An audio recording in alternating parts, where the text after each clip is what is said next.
370 lab ওয়ানের basic overview. আমি এখানে চেষ্টা করব 370 ল্যাব ওয়ানের এই কন্টেন্টগুলো ভার্সিটি নোটে একেবারে 7 পেজে কভার করা। আমি সেটা কত ছোট করে কত সহজে এখানে এক্সপ্লেন করতে পারি। এখানে 1 পেজ আর 2 পেজ, আশা করা যায় এর মধ্যে পুরো জিনিসটা ক্লিয়ার করতে পারবো। তো আমাদের যে প্রথম কোয়েরি, দ্বিতীয় কোয়েরি সব কিছু বলার আগে আমি বলে রাখি যে আমার এই নোটে আমি কোয়েরিগুলোকে 2 ভাগে ভাগ করছি। এই প্রথম পৃষ্ঠায় যেগুলো আছে 2 ভাগ বলতে ডাটাবেজে ঢোকার আগে এই 2টা বা সাথে এগুলো, আর ডাটাবেজে ঢোকার পরে এতগুলো। তো ডাটাবেজে আমরা আগে ঢোকার আগে দিয়ে এগুলো দেখব, তারপর ডাটাবেজে ঢোকার পরে এগুলো দেখব। তো শুরুতে আমরা ডাটাবেজে ঢুকবো। ডাটাবেজে ঢোকার আগে আমার তো ডাটাবেসটা বানাতে হবে, তাই না? যে ডাটাবেসটা বানানোর জন্য আমার তো বিবেচনা করতে হবে যে আমি কিসের ডাটাবেস বানাচ্ছি। আমি এটা ইউনিভার্সিটি ডাটাবেস বানাচ্ছি, আমি এটা কোনো স্পোর্টস টিমের ডাটাবেস বানাচ্ছি, কোনো লাইব্রেরি ডাটাবেস বানাচ্ছি, বা কিসের। ফর এক্সাম্পল আমরা এখানে একটা ইউনিভার্সিটি ডাটাবেস বানাচ্ছি, সেখানে স্টুডেন্ট থাকবে, টিচার থাকবে, ধরো ফ্যাকাল্টি থাকবে, ফ্যাকাল্টি মানে তো টিচার, বা কোর্স থাকবে, অনেক কিছুই থাকবে। রাফলি বলতে গেলে আমরা একটা ইউনিভার্সিটি ডাটাবেস বানাচ্ছি। সেই ডাটাবেসের নামটা আমরা দিলাম uni_db, বুঝছো?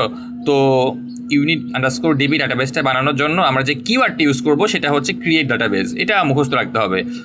এই নাম তো আমরা ইচ্ছা মতো দিতেই পারি, তাই না? এই যে ইউনিভার্সিটি ডাটাবেস বা আমি যেটা লিখছি একটা ভ্যারিয়েবলের নাম, এই ভ্যারিয়েবলের নামটা ইচ্ছা মতো আমি দিতে পারি, কিন্তু কনভেনশনটা মাথায় রাখতে হবে যে এটা কখনোই মাঝখানে স্পেস থাকা যাবে না, আন্ডারস্কোর থাকতে হবে, শুরুতে নাম্বার থাকা যাবে না। মানে নর্মাল যে কনভেনশনটা আমরা ফলো করি কোড লেখার ক্ষেত্রে, সেটা ফলো করে একটা ভ্যারিয়েবলের নামটা দিব। আর যেটা ম্যান্ডেটরি মাস্ট দিতেই হবে সেটা হচ্ছে এই ক্রিয়েট ডাটাবেস, এই কিওয়ার্ডটুকু, তাই না? তো ক্রিয়েট ডাটাবেস আর হচ্ছে ভ্যারিয়েবলের নাম লিখলাম, তাহলে আমার ডাটাবেস তৈরি হয়ে গেল। তো আমি এটা লিখছিলাম যে ইউনিডিবি নামে একটা ডাটাবেস বানাতে চাই, সেজন্য তাহলে ক্রিয়েট ডাটাবেস ইউনিডিবি লিখবো, আমার কাজ শেষ। এখন একটা প্রশ্ন আসতে পারে যে ক্রিয়েট ডাটাবেসটা আমি যে লিখলাম এটা সবগুলো ক্যাপিটাল, এরকম কোনো কনফারেন্স আছে কিনা যে ক্যাপিটাল লিখতে হবে? ক্যাপিটাল লেখাটা বেটার সবগুলো, কিন্তু চাইলে এটা পুরোটাকে স্মলও লেখা যায়, হয় পুরোটা হবে ক্যাপিটাল অথবা পুরোটা হবে স্মল। আর এই যে কিওয়ার্ডটা লিখলাম ক্রিয়েট ডাটাবেস ইউনিডিবি, শেষে একটা কিন্তু সেমিকোলন দেওয়া। এই সেমিকোলন দেওয়াটা হচ্ছে মাস্ট। আমরা যতই কিওয়ার্ড লিখি না কেন শেষে একটা সেমিকোলন দিতেই হবে। এখানে একটা সেমিকোলন, এখানে সেমিকোলন, এখানে সেমিকোলন, মানে যত কিওয়ার্ড লিখবো আমাদের সবার শেষে সেমিকোলন। এই যে আমি এখানে দিতে ভুলে গেছি, এই তো এমনি করে হচ্ছে আমার বাঁশটা খাইয়ে যাই। নেক্সট দিন এক্সাম হবে, এখানে সেমিকোলন দেবো না, দেখবে যে নাম্বার কেটে বসে আছে। তো সবগুলো শেষে সেমিকোলন দেওয়া লাগবে। যাই হোক, আমি এগুলোতে কেন জানি দিইনি, এই যে সমস্যা। আচ্ছা যাই হোক, মনে করো যে হচ্ছে এগুলোতে সেমিকোলন আছে, আমি কোনো কারণে দেইনি, বা এটা কীভাবে এক্সপ্লেন করে, আচ্ছা দেই 2 নম্বরে না করে। মানে আমি একটা কোয়েরি, এই কোয়েরির সাথে এতগুলো ইউজ করা যায়, তো সবগুলো ইউজ কেস একসাথে দেখাচ্ছিলাম, সেজন্য হচ্ছে এভাবে করা। সেমিকোলনটা দিয়ে রাখি, এটা এগুলোতে সেমিকোলন দেওয়া আছে, এখানে দেওয়া নাই, ধরো এখানে একটা দিয়ে রাখলাম। তো এটা হচ্ছে ম্যান্ডেটরি, আমার এই যে কোয়েরি বানানোর ক্ষেত্রে এই কাজগুলো করতে হবে। এখন আমি যেই ডাটাবেসটা বানালাম ইউনিডিবি নামে, এরপরে ডাটাবেসটাতে আমি এখন ঢুকতে যাচ্ছি। একটা ফাইল বানালাম, ফাইলে আমরা ঢুকি না, তো ব্যাপারটা ওইরকম। ডাটাবেসটা বানানোর পর ডাটাবেসে আমরা ঢোকার জন্য যেটা ইউজ করবো সেটা হচ্ছে ইউজ কিওয়ার্ড, ইউজ ইউনিডিবি। আগেরটা ছিল ক্রিয়েট ডাটাবেস ইউনিডিবি, এখন হচ্ছে ইউজ ইউনিডিবি। যে ইউনিডিবি ডাটাবেসে ঢুকতে চাই, ইউজ ইউনিডিবি। তো আমার বেসিক 2টা কিওয়ার্ড শেখা শেষ। এখন আমি যদি জানতে চাই যে ইউনিডিবি নামে একটা ডাটাবেস আছে, ভালো কথা।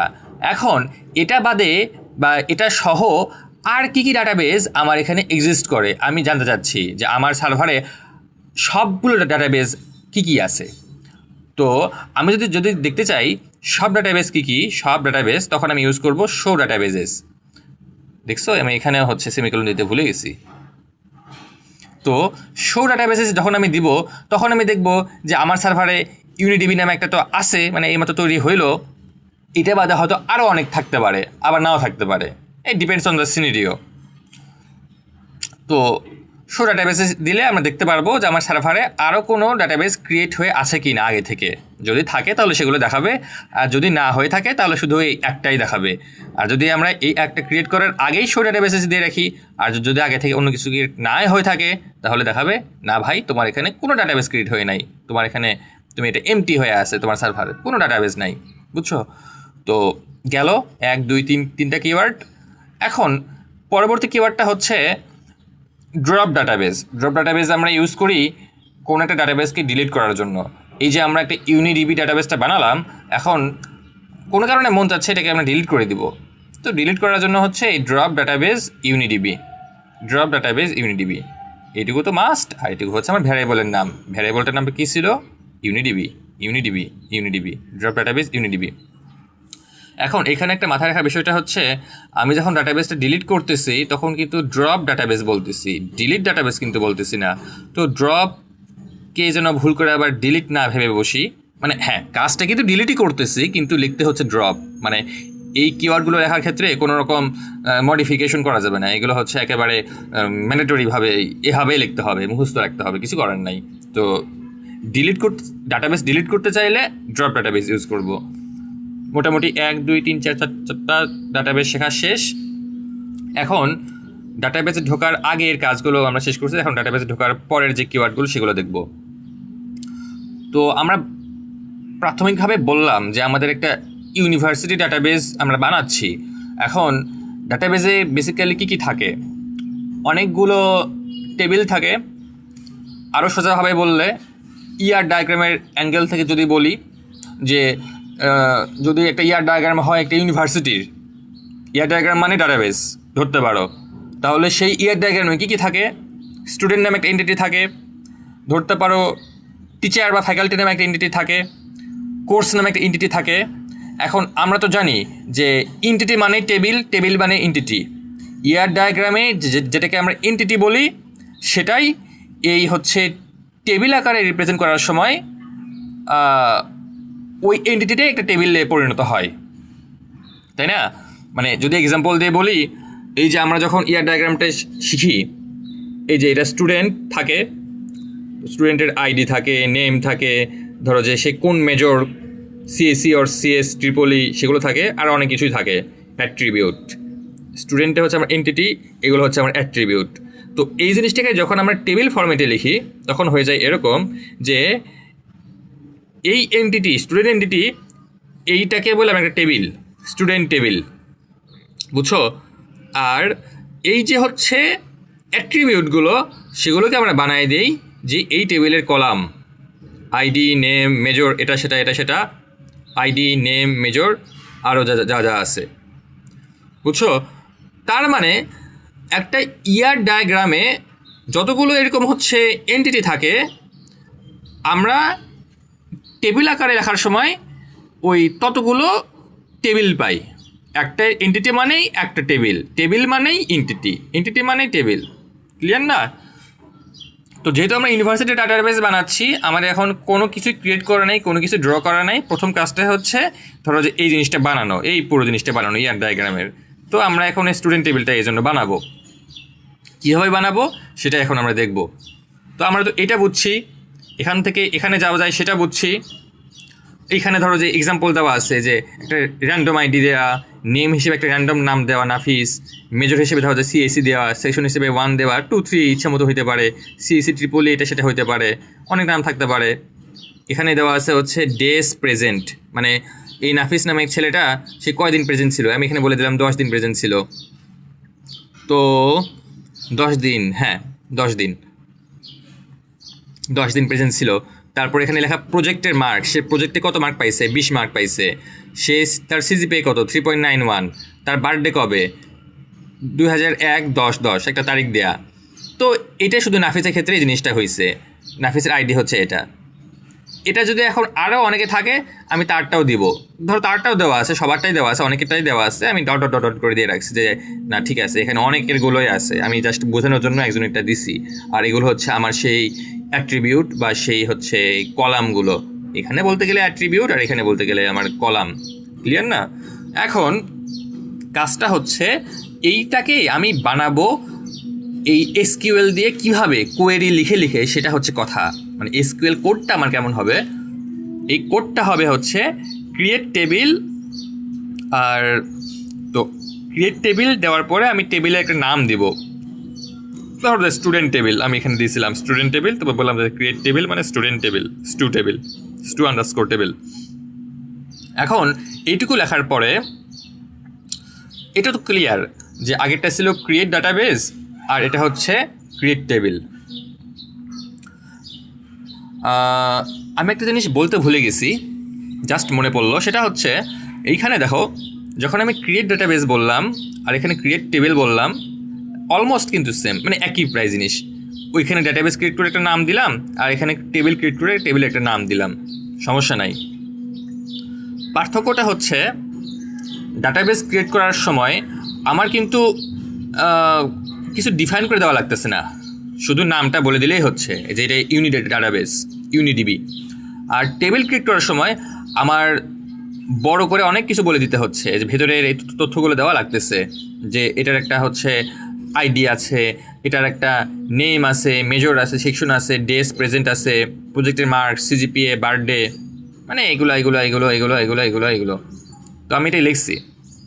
লেখার ফরম্যাটটা হচ্ছে এই প্রতিটা সাথে তার ডাটা টাইপটা ডিক্লেয়ার করতে হবে। যেমন তুমি দেখো আইডির সাথে আমি লিখে দিছি এই CHAR, 4 নাকি কার কি বলবো, আচ্ছা 4 বলি, 4 হচ্ছে 4 বা ক্যারেক্টার 4। এটার মানে হচ্ছে এইটার ডাটা টাইপটা ক্যারেক্টার ডাটা টাইপ, যেটার লেন্থ হবে 4। এই দেখো S001 ছিল, তো S001, S002 হতে পারে, S003 হতে পারে, অনেক কিছু হতে পারে। আমি বলে দিচ্ছি যে এই যে এটা ক্যারেক্টার ডাটা টাইপ 4 লেন্থের। এটাকে পাইথনে কিন্তু আমরা স্ট্রিং বলি, আর এটা যেহেতু পাইথন না, তাই আমরা এখানে ক্যারেক্টার বলতেছি। সম্ভবত এই সি ল্যাঙ্গুয়েজেও আমরা এই ক্যারেক্টারই বলি, স্ট্রিং বলি না। তো এখানে দেখো নেম সমস্যাটা হচ্ছে একটা জিনিস, সমস্যাটা হচ্ছে আমি এখানে এন ছোট হাতের এখানে বড় হাতের দিছি। আচ্ছা এখানে ছোট হাতের করে নিলাম, সমস্যা নাই, এখানে মেজর ছোট হাতে করে নিলাম, বিষয় না, একই জিনিস প্রায়। আচ্ছা, তো নেমের ডাটা টাইপ আমি দিচ্ছি হচ্ছে var4 30। var4 30 দেওয়ার var4 আর সাধারণ 4-এর মধ্যে পার্থক্যটা কি? পার্থক্যটা আসলে খুব বেশি না। পার্থক্যটা হচ্ছে এই আমরা যখন 4 ব্যবহার করি, এটার মানে হচ্ছে আমরা এখানে যে লেন্থটা দিচ্ছি 4 বা 5, 6 যে কোনো কিছু, আমাদের যে ইনপুটটা সেটা 4ই হবে। 4 যদি না হয় হয়তো 3 হইতে পারে বা 2 হইতে পারে, কাছাকাছি কিছু একটা হবে। যে আমাদের যখন আইডি থাকে, আমরা তো একটা আইডির লেন্থটা মোটামুটি প্রেডিক্ট করতে পারি না, বা ফিক্সডই কিন্তু থাকে, এটা কিন্তু চেঞ্জ কিন্তু হয় না। আমাদের ভার্সিটির যে আইডিগুলো লেন্থ কিন্তু চেঞ্জ হয় না, সবার জন্য সেম, যেটাতে প্রায় সবার জন্য সেম, সেগুলোতে আমরা ইউজ করি যে ঠিক আছে 4। কিন্তু আমাদের নাম কত লেন্থের হবে আমরা কি সেগুলো প্রেডিক্ট করতে পারি, বলতে পারি? আমাদের কারো নাম সাকিব খান, কারো নাম সাকিব আহমেদ খান, তো মুশকিল। এটা কয় ওয়ার্ডের হবে, কয়টা লেটারের হবে, কত বড় হবে, প্রেডিক্ট করা যায় না। তো সেজন্য আনুমানিক ধরে নিলাম যে ভাই 30 কাছাকাছি কিছু একটা হবে। এটা 10 হতে পারে, 15 হতে পারে, 20 হতে পারে, 30 হতে পারে, 30-এর বেশি হবে না। এইটাও 4-এর বেশি হবে না, এটাও 30-এর বেশি হবে না, কিন্তু এইটা 4ই হবে অথবা 4-এর খুব কাছাকাছি কিছু একটা হবে, আর এটা 30 পর্যন্ত যে কোনো কিছুই হইতে পারে। এটাই হচ্ছে 4 আর var4-এর মধ্যে হচ্ছে পার্থক্য। আই ডোন্ট নো আমি উচ্চারণ ঠিক মতো করলাম কি না, হয়তো 4-এর উচ্চারণ কার করতে হবে, ক্যার করতে হবে, বাট বোঝানোর সুবিধার্থে 4 var4 বলতেছি। তো আমরা যে এই ডাটা টাইপে ডিক্লেয়ার করলাম 4 var4, আর মেজর মানে সিএসি বা ট্রিপলি বা সিএস। তো সিএসি হলেও লেন্থ 3, সিএস হলে লেন্থ 2, ট্রিপলি হলে লেন্থ 3। বেশিরভাগ ক্ষেত্রেই তাহলে ওই 3ই হবে, ওই সিএস হলে 2, তাই না? মানে 2 3 2 3। অন্য কোনো কিছু হইলে সেখানেও ধরো যে হচ্ছে ওই যে আর কি থাকতে পারে, ইকো, ইংলিশ, ইএনজি, 3ই কিন্তু বেসিক্যালি হয়, তাই না? তো আমি এই জন্য 3 দিয়ে রাখলাম। তো যে হচ্ছে 4 3, ব্যাপারটা হচ্ছে এরকম যে সিএস হলে কিন্তু দুইও অ্যাপ্লিকেবল, মানে 3-এর চেয়ে কম হতে পারে, সমস্যা নাই, কিন্তু খুব কম কিন্তু না, এই জন্য 4 ভার্চার দেয়নি। আমার মনে হয় তুমি বুঝতে পারছো যে এখানে 4 ভার্চার বলার পর এখানে আমি 4 যখন বলতেছি যে সিএস সিএসসি সিএস মোটামুটি 2-3 বা সবগুলো বেশিরভাগই 3, তো এই জন্য আমি 3 দিছি, কিন্তু 3-এর বেশি কিন্তু হতে পারবে না, বুঝছো না? এই হচ্ছে অবস্থা। আর এখানে সেকশন হিসেবে ইন্টিজার যে কোনো কিছু হতে পারে, 1 2 3 4 5 6 7 8 9 10 যে কোনো কিছু। আর ডেজ প্রেজেন্ট, সে কতদিন প্রেজেন্ট থাকে সেটাকে আমি বলতেছি যে হচ্ছে ইন্টিজার, ও মাস্ট বি ইন্টিজার, 10 দিন 15 দিন 20 দিন ইন্টিজার শিওর। আর প্রজেক্টের মার্ক সে হচ্ছে কত পাবে, এটাকে আমি ডিফাইন করে দিচ্ছি, এটা হচ্ছে ডেসিমাল হইতে পারে, মানে দশমিকের সংখ্যা হইতে পারে, যে 10.25 10.50 এরকম অনেক কিছুই হইতে পারে। তো ব্যাপারটা যখন এরকম যে ডেসিমাল হইতে পারে, আমরা কিন্তু পাইথনে লিখতাম ফ্লোট, কিন্তু এইখানে আমরা সেই ফ্লোটটাকে লিখবো যে হচ্ছে ডাবল, বুঝছো? ডাবল, এটা হচ্ছে দশমিক সংখ্যা হইতে, হ্যাঁ বেসিক্যালি দশমিক সংখ্যা হলে আমরা ডাবল লিখি। আর তো প্রজেক্ট মার্কসটা গেল, আমরা উপরেগুলো ক্লিয়ার করলাম। এর পরেরটা হচ্ছে সিজিপিএটা আমি ডাবল লিখতে পারতাম, কিন্তু ডাবল না লিখে দেখো আমি অন্য জিনিস লিখছি, আমি লিখছি ডেসিমাল ব্র্যাকেটে 3,2। এটা একটা মানে আছে, মানে হচ্ছে মানেটা কি, ওইটা মিনিট আমি অ্যাকচুয়ালি ভুলে গেছিলাম এখানে 3,2 বলতে কী বোঝায়। আরেকটা ডিভাইস থেকে ওইটা দেখলাম আর এই ভিডিওটা পজ করে হচ্ছে ওইটা দেখে আসলাম। মাঝখানে ভাই কল আসছিল, কলটা ধরতে পারিনি, সরি ফর দিস। যাই হোক, আগে তাড়াতাড়ি শেষ করা ট্রাই করি, তারপর কলটা ধরতেছি, কথা বলতেছি। এখন বিষয়টা হচ্ছে 3,2 বলতে কি বোঝায়, ডেসিমাল ব্র্যাকেটে 3,2। এই 3 বলতে বোঝায় হচ্ছে আমার এখানে এই 3টা জিনিস আছে, সরি ধরো যে হচ্ছে এ বা আচ্ছা ঠিক আছে এ বলি, সমস্যা নাই, 3টা সংখ্যা। আর 2 বলতে বোঝায় যে আমি 2 ঘর আগে দশমিক দিছি, 1 2 দশমিক। তো আমরা যখন সিজিপিএ লিখি এভাবে লিখি না, যে 3.95 3.25 2 সামথিং, মানে লেখার ফরম্যাট তো এটাই। তো আমার ফরম্যাট তো আমি তো এটা তো স্ট্রিক্টলি ফলো করি সব জায়গাতে, সামথিং পয়েন্ট সামথিং, তাই না? তো সেই জন্য লেখার ওয়েটা এভাবে আমরা লিখছি যে সিজিপিএ ডেসিমাল 3,2। 3 মানে 3টা সংখ্যা, 2 মানে 1 2 ঘর আগে দশমিক। তো এই জন্য এভাবে লিখলাম। আমরা এখানে কিন্তু এইভাবে না লিখে ডাবলও লিখতে পারতাম, কিন্তু ডাবল হলে হয়টা কি, জিনিসটা হচ্ছে স্পেসিফিক থাকে না। ডেসিমাল হল আমরা যখন স্পেসিফিক্যালি বলতেই পারতেছি যে আমি জিনিসটাকে সামথিং পয়েন্ট সামথিং বলতে পারতেছি, তখন আমার কি দরকার যে এই মানে আনস্পেসিফিক জিনিসে যাওয়ার, এটা আনস্পেসিফিক। আর ডেসিমালটা স্পেসিফিক, আমি বলতে পারতেছি এই অবস্থা। যেমন প্রজেক্টের মার্কস, ধরো এটা কিন্তু হচ্ছে এমন না যে এইরকম সামথিংই হবে, কারো মার্ক হতে পারে 5.25, কারো মার্কস হতে পারে 10.25। তো চেঞ্জ কিন্তু হচ্ছে, কিন্তু সিজিপিএতে কিন্তু চেঞ্জ হচ্ছে না, বুঝছো না? তো এই জন্য কখনো ডাবল কখনো ডেসিমাল, ফিক্সড হলে ডেসিমাল, আর যদি এরকম হয় চেঞ্জে মানে অনেক অপশন থাকতে পারে, ফ্লেক্সিবিলিটি, তখন ডাবল। আমার মনে হয় ব্যাপারটা ক্লিয়ার। তো এরপরে দেখো আমি নেম, মেজর, সেকশন, ডেস, প্রজেক্ট মার্কস, সিজিপিএ পর্যন্ত আসলাম। এরপর এটা হচ্ছে বার্থডে, বিডে আমি লিখছি ভ্যারিয়েবল, তার ডাটা টাইপটা হচ্ছে ডেট। এখন এটা বলতে কি বোঝায়, কথা হচ্ছে আমরা ইউজুয়ালি এই ডাটা টাইপগুলোর সাথে পরিচিত, ইন্টিজার বা স্ট্রিং বা ক্যারেক্টার, ভার্চার মোটামুটি পরিচিত। ডাবল, ডেসিমাল, ডেট নামে কিন্তু ডাটা টাইপ হয়। আর ডেট ডাটা টাইপটার একটা, এটা বলতে আসলে ডেট বোঝায় যে আমাদের যেই তারিখগুলো আছে সে তারিখগুলো, যেমন হইতে পারে এখানে একটা তারিখ দেওয়া এটা হচ্ছে ধরো যে নাফিসের বার্থডে 2001-10-10, এটা বলতে কি বোঝায় আসলে? এটা বলতে বোঝায় হচ্ছে এটা আমার সাল, এটা আমার মাস, এটা আমার হচ্ছে দিন, সাল মাস দিন, বুঝছো? তো এটা হচ্ছে আমার ডেট ডাটা টাইপ। তো মোটামুটি এখন এই পুরো জিনিসটা বুঝলাম যে আমার টেবিলটা আমি আইডি, নেম, মেজর, সেকশন, তারপর ডেস প্রেজেন্ট, সে কদিন প্রেজেন্ট থাকে, তার প্রজেক্টের মার্কস, তার সিজিপিএ, তার বার্থডে লেখা হয়ে গেল, এ পর্যন্ত আসলাম। এখন আমি শেষে বলে দিলাম যে আচ্ছা, এতগুলো যে আমি অ্যাট্রিবিউট বানালাম তার মধ্যে আমার তো একটা কী অ্যাট্রিবিউট থাকে। এই যে আমরা যখন স্টুডেন্ট ডাটা টাইপ বানাই, মানে স্টুডেন্ট এন্টিটি বানাই, তখন এখানে আইডিটি, সরি আমি তাড়াহুড়োর কারণে অনেক এই ডাবল বলতেছি, স্টুডেন্টের যে একটা ইউনিক অ্যাট্রিবিউট থাকে না, আমি এখানে আইডি সেখানে আন্ডারলাইন করে দিছি, এখানে দেখো আন্ডারলাইন করে দেবো আইডি, মানে প্রাইমারি কি আমি বলি অনেক সময়, বা কি অ্যাট্রিবিউটও বলা হয়, প্রাইমারি কি অথবা কি অ্যাট্রিবিউট। তো সেই প্রাইমারি কিকে আমি এখানে বলে দিলাম যে আমার প্রাইমারি কিটা হচ্ছে আইডি।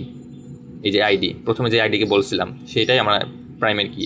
এখান থেকে অন্য কিছুকে পিক করতে পারতাম, কিন্তু ন্যাচারালি তো আমার আইডিকে পিক করি, সেজন্য আইডিকে এখানে লেখা। নট নেসেসারিলি আইডি আমার এখানে থাকতে হবে, আইডি এখানে মাঝখানে থাকতে পারতো, বাট এখানে আমার ডিক্লেয়ার করতে হচ্ছে যে আমি প্রাইমারি কিকে আইডি বলে ডিক্লেয়ার করলাম। এবং এইটা হয়তো এর মাঝখানে কোথাও রাখতে পারতাম, কোনো সমস্যা নাই, এগুলোকেও পরে রাখতে পারতাম, মানে এখানে সিরিয়ালি কোনো কিছু ম্যাটার করে না, এটা হচ্ছে মেন কথা। এখন এটাকে বলার পরে দেখো আমি এখানে এই একটু ক্লাউড করে করে আর একটা জিনিস লিখছি যে drop table, student table, show tables লিখছি, যে আগের মতোই। আগের মতো মানে ওই যে আমরা এর আগে কিন্তু ড্রপ পড়ে আসছি, মনে আছে? ড্রপ পড়ে আসছি যে যখন আমরা একটা ডাটাবেসকে ডিলিট করতে চাই তখন ড্রপ ডাটাবেস ব্যবহার করি, যে ড্রপ ডাটাবেস ইউনিডিবি। আর এটাও সেম, মানে আগের মতোই লিখছি যে এখন আমরা ডাটাবেস ডিলিট করব না, এখন আমরা একটা টেবিল ডিলিট করব। যদি কোনো কারণে আমাদের টেবিল ডিলিট করতে মন চায় তখন আমরা লিখবো ড্রপ টেবিল, টেবিলের নামটা স্টুডেন্ট টেবিল। তো বুঝছো, এটা হচ্ছে টেবিল ডিলিট করার জন্য। ডিলিট কিন্তু লিখি না, লিখি হচ্ছে ড্রপ, আগের মতোই। আর আমরা যদি চাই যে এই টেবিলটা ছাড়াও আরও কোনো টেবিল কি ক্রিয়েট হয়ে আছে কি না, অলরেডি সবগুলো টেবিল আমরা দেখতে চাইলে শো টেবিলস, ওই আগে যেমন ছিল শো ডাটাবেজেস, এখানে হচ্ছে show tables. Show databases drop database UniDB, show tables drop table student table, মানে আগের মতোই। ওখানে ডাটাবেজ ডিলিট করা আর ডাটাবেজ সবগুলো দেখার কাজ করতেছিলাম, আর এখানে টেবিল নিয়ে হচ্ছে এই সেম কিওয়ার্ডগুলো ফলো করতেছি। ওখানে ডাটাবেজ ছিল, এখানে টেবিল, এই হচ্ছে পার্থক্য। এখন এইখানে একটা জিনিস হচ্ছে খেয়াল করার মতো, আমরা যখন কিন্তু এই শো টেবিলস লিখতেছি এসটা কিন্তু লিখতে হবে, কারণ এটা কিন্তু প্লুরাল। খেয়াল করে দেখো, টেবিল ক্রিয়েট করার সময় আমরা কিন্তু লিখতাম ক্রিয়েট টেবিল সিঙ্গুলার, আর সবগুলো টেবিল দেখার সময় লিখতে হবে শো টেবিলস এস, এটা মিস করা যাবে না। Same about database, database create করার সময় লিখতাম সিঙ্গুলার শুধু ডাটাবেজ, আর সব ডাটাবেজ দেখার সময় তখন লিখতাম শো ডাটাবেজেস, শো ডাটাবেজেস এস লিখতে হবেই। এটা একটা বিষয়। এখন আমাদের মোটামুটি এই পৃষ্ঠার অর্ধেকের মতো কভার করা শেষ, অনেক মোটা দাগে বড় একটা অংশ কভার করা শেষ। এখন আরেকটা জিনিস, একটা ট্রিকি জিনিসও না, আমি এমনি মজা করলাম, সেটা হচ্ছে খেয়াল করে দেখো, আমরা যখন এইটা বানালাম, একটা টেবিল বানালাম, এখানে কিন্তু আমরা শুধুমাত্র এই কলামগুলোই বানাইছি, তাই না? যে আইডি, নেম, মেজর, সেকশন, ডেস, প্রেজেন্ট, এগুলো। কিন্তু এখানে যে নাফিস থাকতে পারে, নাফিস যে সিএসিতে পড়ে, নাফিসের সেকশন 1, নাফিসের 10 দিন প্রেজেন্ট, এগুলো কিন্তু লিখিনি, শুধু একটা স্ট্রাকচার দাঁড় করাইছি, ইনপুট কিন্তু এখনও দেইনি, তাই না? তো এখন আমরা এই ইনপুট দেয়া বা ডাটা ইনসার্ট করার কাজটা করব। এই ইনসার্ট কীভাবে করতে হয় সেটা কিওয়ার্ডটা হচ্ছে insert into stu table values, মানে ইনসার্ট ইনটু, এটা হচ্ছে আমার টেবিলের নাম, আমার টেবিলের নাম স্টু টেবিল ছিল না, টেবিলের নাম ছিল stu table, insert into stu table, আর এখানে ভ্যালুস লিখতে হবে। ভ্যালুস লেখার পরে আমরা ব্র্যাকেট দিব, ব্র্যাকেট দিয়ে একে একে সবগুলো হচ্ছে ইনপুটগুলো দিব। যেমন আমরা এখানে লিখছিলাম আইডিটা ছিল S001, S001। খেয়াল করার বিষয়, এর কিন্তু স্ট্রিং আকারে লিখতে হবে।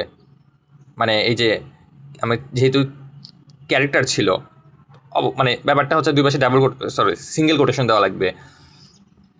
ডাবল কোটেশন দিলেও মনে হয় হওয়ার কথা। আচ্ছা, এটা আমি দেখে নেবো ডাবল কোটেশন দিলে হয় কি না। যেহেতু প্রশ্নে সিঙ্গেল কোটেশন দেওয়া ছিল, মানে আমার ওই নোটে, ভার্সিটির নোটে, তো সেই জন্য হচ্ছে সিঙ্গেল কোটেশন দেওয়া। আমি এটা দেখে নেব পরে। তো কথা হচ্ছে এই জিনিসটা আমরা লিখলাম। এখন লেখার পরে কাজটা হচ্ছে নেম নাফিস। তো আমরা এখানে সিরিয়ালি যা যা লিখছিলাম, এখানেও সিরিয়ালে হুবহু ওই সেম জিনিসই লিখছি। এটা হচ্ছে একেবারে সোজা হিসাব, এত কিছু না বলে। বা এইখানে বলতে পারো সিরিয়ালে যে জিনিসগুলো লিখছি, এখানেও সিরিয়ালে একই জিনিসই লিখছি। শুধু খেয়াল করার বিষয়টা হচ্ছে যেগুলো আমার স্ট্রিং, সেগুলো দুই পাশে কোটেশন দেওয়া, স্ট্রিং মানে স্ট্রিং হিসেবে বোঝানোর জন্য। নাফিজের এখানে দুই পাশে কোটেশন দেওয়া, সিএসের দুই পাশে হচ্ছে কোটেশন দেওয়া, মানে চার হোক বা ভার হোক, তোমার এখানে কোটেশন দেওয়া লাগবে। তো আমার এরপরে ওয়ানটা কি, ওয়ানটা হচ্ছে আমার সেকশন, ইন্টিজার, সমস্যা নাই। এটা কি 10টা ছিল আমার ডেজ প্রেজেন্ট, 10 দিন প্রেজেন্ট। 20টা কি প্রজেক্টের মার্ক, ইন্টিজার, সমস্যা নাই। 3.91 কি সিজিপিএ। আর সিজিপিএর পরে কি, সিজিপিএর পরে ছিল বার্থডে, মানে সিজিপিএর পরে ছিল বার্থডে, তো এটা হচ্ছে বার্থডে। ইয়ার, মান্থ, ডেট, এটাকে মাথায় রাখা লাগবে আমার জন্য ভুল করে ইয়ার, ডেট, মান্থ না হয়ে যায়। তো এইটা যেহেতু লিখতেছি, সাথে আরেকটা জিনিস মাথায় রাখতে হবে যে এইটা কিন্তু ইন্টিজার না, এটা কিন্তু স্ট্রিং। দুই পাশে কোটেশন দেওয়া লাগবে, আর ইয়ার, মান্থ, ডে মাঝখানে হাইফেন দেওয়া লাগবে। এই সিলি বিষয়গুলো কখনো ভুল করা যাবে না। আমার মনে হয় আমি ক্লিয়ার করতে পারছি যে মানে কোথায় কোথায় ভুল হইতে পারে। আমি ভুল করছি করতে করতে, তো আমার মনে হয়েছে যে এই ভুলটা মানে যে কোনো সময় হয়ে যাইতে পারে। সো আমার মনে হয় এই জন্য আমি বারবার ইনফোর্স করতেছি যে যাতে করে আমার ভুল না হয়, আমি যাতে ভুল না করি। আর মাথায় রাখার বিষয়টা হচ্ছে, আমি যখন ইনসার্ট ইনটু স্টুডেন্ট টেবিল এখানে ভ্যালুস বলতেছি, ওয়েট আ মিনিট, এখানে যে ভ্যালুসটা আছে, এই ভ্যালুসটাকে আমার মনে হয় বড় হাতের করে লেখা যেতে পারে, বা লেখা উচিত, অবশ্যই লেখা উচিত। ছোট হাতে লিখলেও সমস্যা নাই, কিন্তু আমরা তো ওটাই ফলো করতেছি এতক্ষণ ধরে, যে শুধুমাত্র ভ্যারিয়েবল নাম বাদে বাকি সব বড় হাতের। তো insert into student table values. দেখো, এইটা লেখার পরে আমি যখন এই ব্র্যাকেট দিয়ে এই পুরো জিনিসটা লিখলাম, ব্র্যাকেট দেওয়ার পরে শেষে কিন্তু সেমিকোলনটা দেয়া। এক্ষেত্রেও কিন্তু তাই, এক্ষেত্রেও যে ক্রিয়েট টেবিল টু টেবিল বলার পরে একটা ব্র্যাকেট দিলাম পুরোটার ওপরে, শেষে সেমিকোলনটা দেয়া, তাই হচ্ছে না? পার্থক্য এটাই যে এই ক্ষেত্রে খুব সুন্দর করে এক লাইনে আমরা এই পাশে ব্র্যাকেট স্টার্ট, এই পাশে ব্র্যাকেট শেষ বলতে পারলাম। আর এখানে ক্রিয়েট টেবিলের ক্ষেত্রে এই টু টেবিল বলার পরে এই লাইনে ব্র্যাকেটটা দিলাম, আর সব কাজ শেষ করার পরে এখানে হচ্ছে আমরা ব্র্যাকেটটা এন্ডিং করলাম। চাইলে আমার স্টার্টিং ব্র্যাকেটটা আমি কিন্তু এখানেও দিতে পারি, তখন আইডিটা এক ধাপ নিচে নামাতে হবে, সেম থিং। বাট বলে রাখলাম আর কি, যে ব্র্যাকেটটা আমাদের দিতে হবে, দিয়ে এই সেমিকোলনটা ইউজ করতে হবে। এইটুকু করার পরে এখন আমাদের কাজটা হচ্ছে একটু অ্যাডভান্স দিকে যাওয়া। আমরা মোটামুটি নর্মাল কাজগুলো করে ফেলছি, যে আমার একটা স্টুডেন্ট টেবিল দাঁড় করাইতে হবে এবং সেই টেবিলে এইভাবে ইনপুট দিতে হবে। নাফিসেটা ইনপুট দিলাম। যদি আমরা চাইতাম নাফিসের মতো করে এরকম রহিম, করিম, শামিম আরও অনেকগুলো ইনপুট দিতে, এভাবে লাইন বাই লাইন লিখতাম। একটা লিখছি, আরেকটা লিখলাম, লেখার পরে একটা হচ্ছে সেমিকোলন দিব। বুঝতে পারছো? তো আমার মনে হয় এইটুকু যেহেতু ক্লিয়ার, এই ভিডিওটা এখানেই ইন্ড করা যায়। পরের ভিডিওতে গিয়ে এর পরে যেগুলো আছে সেগুলো হচ্ছে আমার মনে হয় যে এক্সপ্লেন করলে জিনিসটা বেটার হয়।